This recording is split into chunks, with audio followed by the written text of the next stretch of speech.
vibing with another show.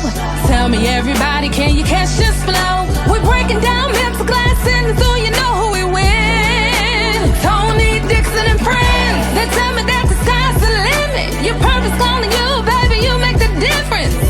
Take charge, do you know who you win? Tony Dixon and friends. Who we win? Tony Dixon and friends. Yeah, yeah. Tony Dixon and friends. Tony Dixon and friends. Who we win? Tony Dixon and friends. Yeah, man, I get nervous just, thinking about, how I'm glad you separating us, man, because I just remember how Kecalf used to haze us back in the day, right? So I'm playing football at Central. He's an All-American recruit, and they would lock us in the lockers. You know what I'm saying? TD, that's when the lockers were big. When you got to put your shoulder pads, helmet. Them stinky shoulder pads. Yeah. And then they would lock us in the lockers, right? And we in there locked. Now you can see through it, but the coaches would just walk by, And like, why are you doing this to us, man? Why? I'm sorry. Welcome back to the Tony Dixon and Friends Podcast, where I'm Eric McCalpine, and I'm joined today by my good friend, Mr. Kecalf Bailey. What's up, y'all? I'm here with Mr. Tony Dixon. What's up? Again, with the Tony Dixon and Friends Podcast, and our goal is to educate and inspire you and challenge you to make your break your mental glass ceilings. Before we got started, we were just talking about giving back and the art of helping other people. Now, anytime I talk about, the days back at Central High School, Kecalf always brings it back. We were trying to make you better. We were trying to make you tougher. We were trying to make you earn it. That was not the case, man. Yeah, I don't recall. No, I mean, is that not the case? Should you not be telling me thank you right now? Yeah, I mean, tough love is a real thing, man. If you're just giving everything, how do you expect to grow? No, man. No, you guys, we knew. I mean, we didn't do that to everybody, did we? No, you didn't. Right. It was just a select few of us that later on, fast forward, it's funny that you say that, but later on, fast forward, we become, starters, and we end up taking scholarships and continuing on. Many of us continue to play on in college. But when you talk about that tough love, even though it was not love, I just want to make sure we're clear. It was not love. Yeah. It was like borderline abuse. Okay. You know what I'm saying? But when you think about it, what made you all decide to give back and challenge us to get better? I think you just walked right into it without knowing that you walked right into it. When I asked you the question, did we do that to everybody? And you was like, no, it was a select few, okay? That means that you were selected. That means that we saw something in you, right? Mm-hmm. While we were at Central, there were people that we looked up to, all right? They gave us tough love. They janked us, the whole time while we were there. I think about Dennis Riddle, all of those guys as we were coming up. But a select few means you were selected. You saw something in you. And so shame on us if we saw something in you and we didn't push you in that way. Mm-hmm. It might have been a little unorthodox, but you take a look at all of the things that you just recounted, all right? Moving into that starting position, check. Scholarship opportunities, check. All of those things.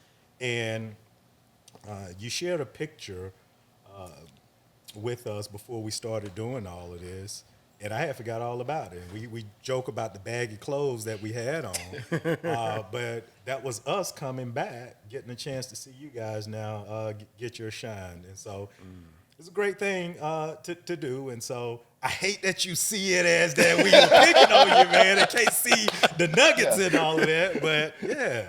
But when you think about it today, right, you and I always come back to that point and we laugh about it. But like you said, man, being able to see something in us. But although you all were rough and aggressive towards us, we looked up to you. Mm-hmm. And one of the things that I can always say that kind of got me connected with the two of you all was one thing I always know. You remember when the gray gloves were a thing. Mm-hmm. You remember when the gray gloves were a thing, when college football players had gray gloves. Mm-hmm. Central High School Tuscaloosa was typically one of the only teams that had gray gloves. Wow. Because you guys would go and get the gloves that you played in on Saturdays and bring them back to us. Wow. Man, when we walked out there, we the only ones, high school players having gray gloves. But now you look back at that was inspirational to us to not only be locked in the lockers from guys that were playing on Saturdays, and now they were coming back and giving us gloves. And then fast forward, Tony and I hooking up, and he's going to the NFL. I remember how it happened.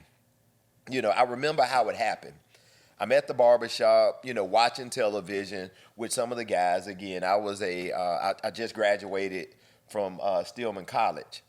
And I saw Eddie George doing a football camp back in Columbus, Ohio, because he graduated from Ohio State, and he went on to the NFL. Mm-hmm. And I said to myself, I know a guy.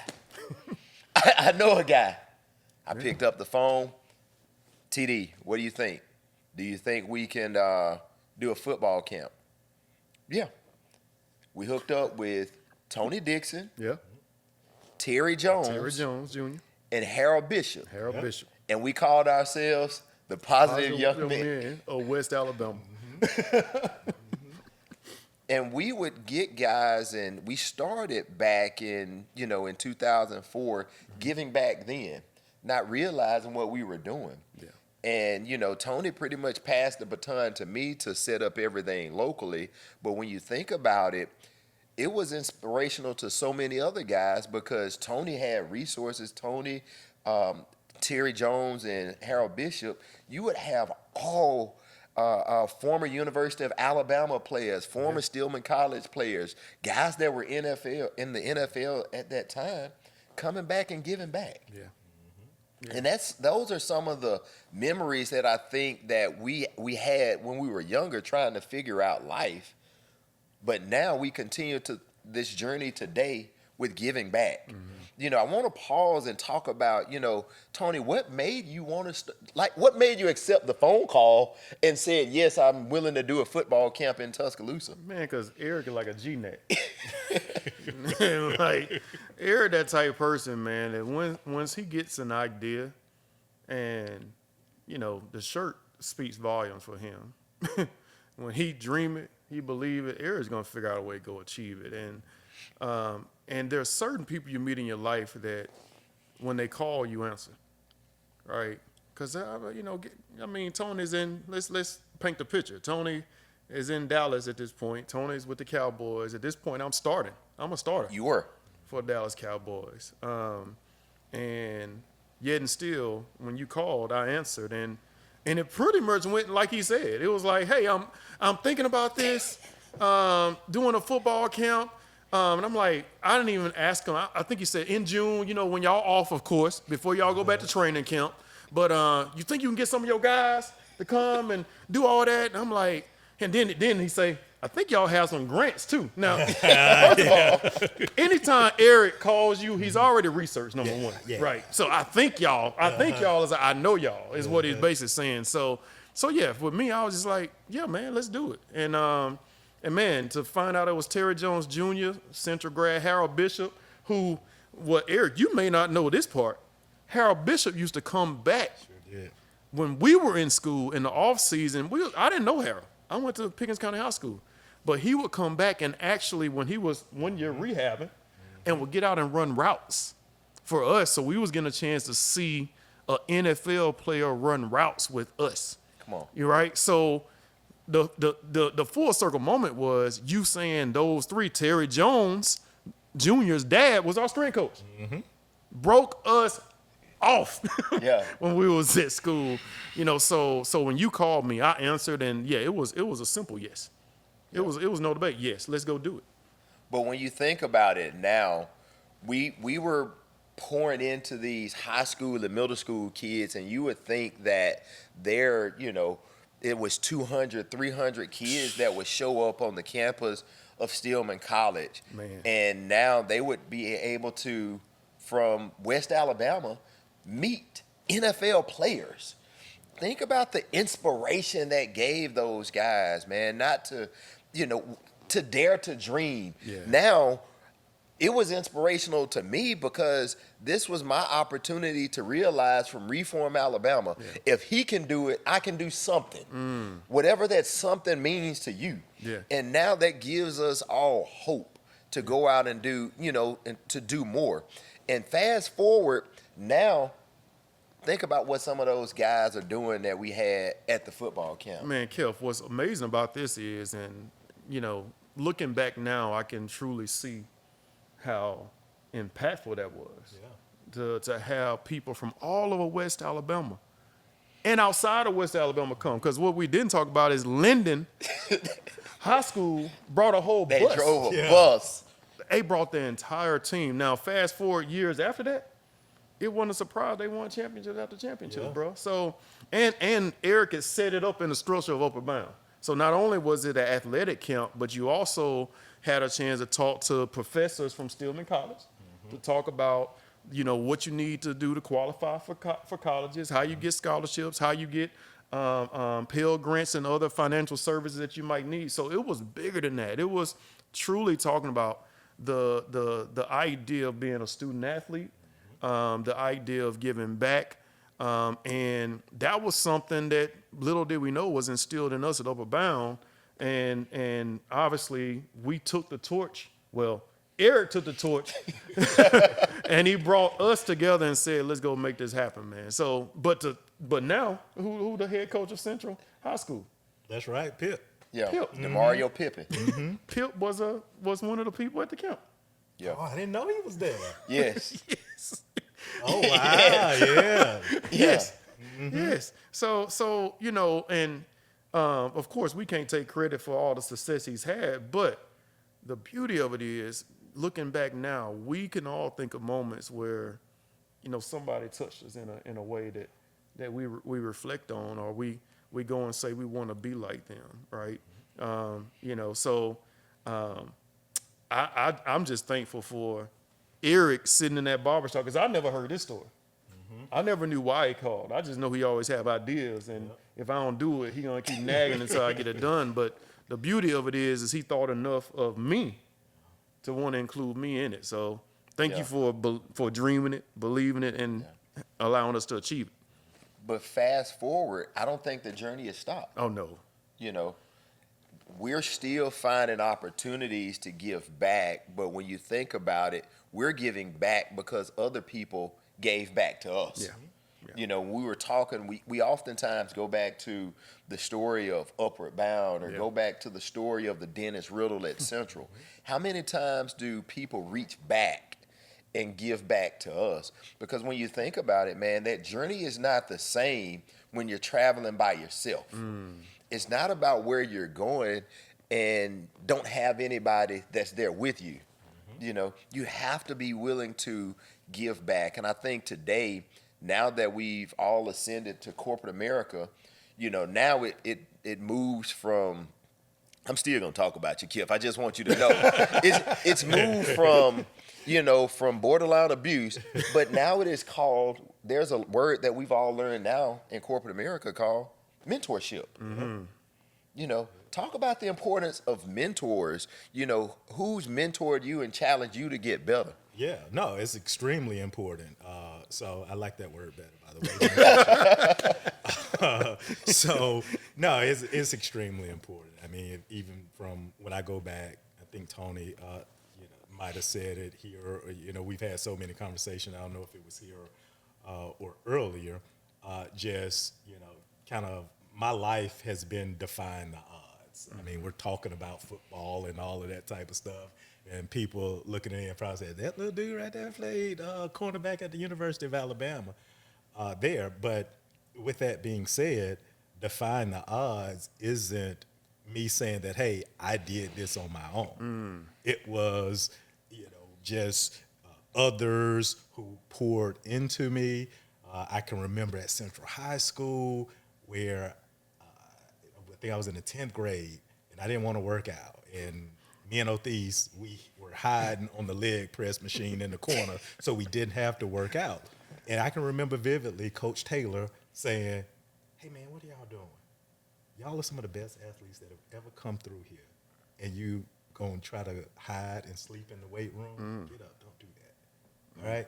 So it took the voice of a Coach Taylor, telling us and telling me something like that to challenge me and to push me forward. And then, you fast forward, we talked about our fathers working in a tire factory, right? Okay? So that's working with their hands and, that type of deal. So I didn't have the exposure to corporate America, which I'm in right now.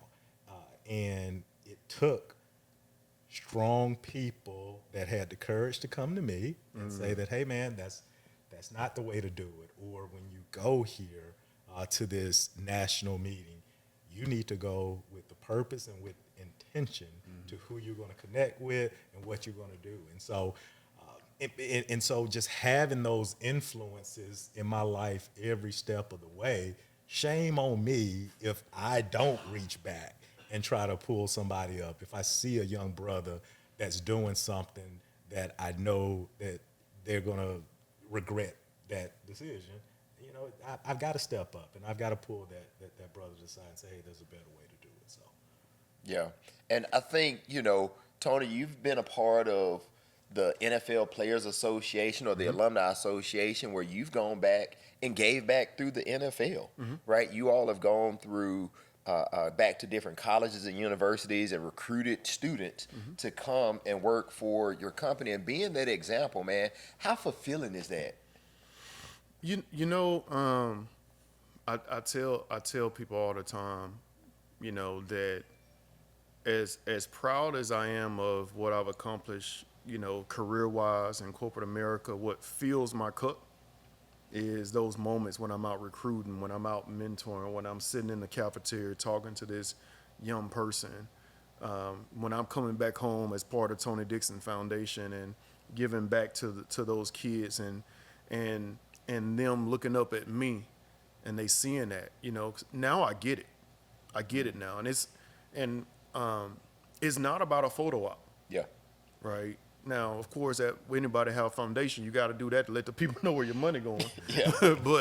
but it's really, if anybody is doing something and then pausing to take that selfie to post it and say, look at me, then that person is really not in the right spirit of giving back. It's bigger than the photo op.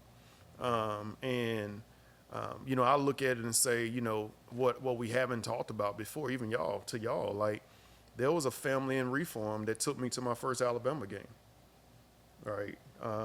Just said, hey, come on, let's go. Now I'm in the stands watching people on the field play. So, of course, as a young player, what am I going to think about? Now, I didn't believe it was achievable. Yeah. But because I saw it, because I saw that example, because I was there and present, I started thinking like, man, what would it be like to play at Alabama? Yeah. All right. And little known to me that it was planted that day, and I was working towards that, and to that example, like the first person that poured into me was Homer Smith and Bill Oliver.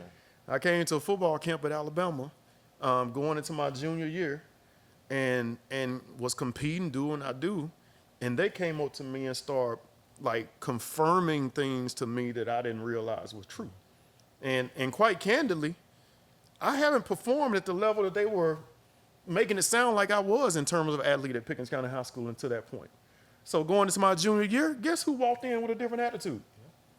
Yeah. Because they saw something in me. They saw a blind spot that I didn't see. I walked in my junior year like, man, I'm finna give it to them. Yeah. And my junior year was a phenomenal record-setting year for Pickens County High School. We went to the Final Four, lost to the mighty Hazelwood. They tore us up there now. They weren't a normal 2A. Yeah, no, they were not. Right? But we went up there, man, and they beat the dog crap out of us. But what we did from that standpoint, coming into my middle school year, Pickens County was 0 and whatever. We wasn't winning games, 1 or 2. And the class that came up with me, collectively, we believed in something bigger to the point where our junior year, we made it to the Final Four. Our senior year, we came back and made it to the Sweet 16, ended up losing to that. But we did the same thing in basketball. Yeah. We changed the game. And all of that started because of collectively somebody was pouring into us, and we came together as a unit and made it happen. Yeah. And when you think about that, not to get biblical on it, but we'll go there. You think about what the Bible talks about, the valley of the dry bones. And then when you breathe life. You breathe life into it. What happens to those bones? They all come together. They come together. And you think about that, man. When I hear the story of, of the football coaches at Bama, and we can continue to talk about some of the folks that have breathed life into us on our jobs today, it's so powerful, man, when you think about other people's belief in you. Yes. When you have a blind spot and you can't see it yourself. Yeah. But we were talking earlier about, my example of, running a race, running a marathon, running track, and when you go around a couple of times, you're able to come back the second time because you've already seen this course before. That's right. Having a powerful mentor and people pouring into you is like running that race. They've already gone around. They've already cleared the path, and now they're able to come back and pour into you. And I'm excited to have people that pour into me, but now as you get older, it's a challenge. It's a challenge. Yeah. Because we got to do that same thing, man. Yeah. We got to do the same thing.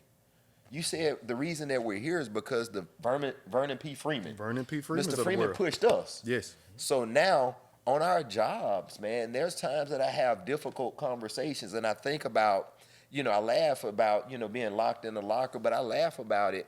But now those are some of the messages that my boss or some of the mentors that are giving me to redo some of my presentations. Yeah.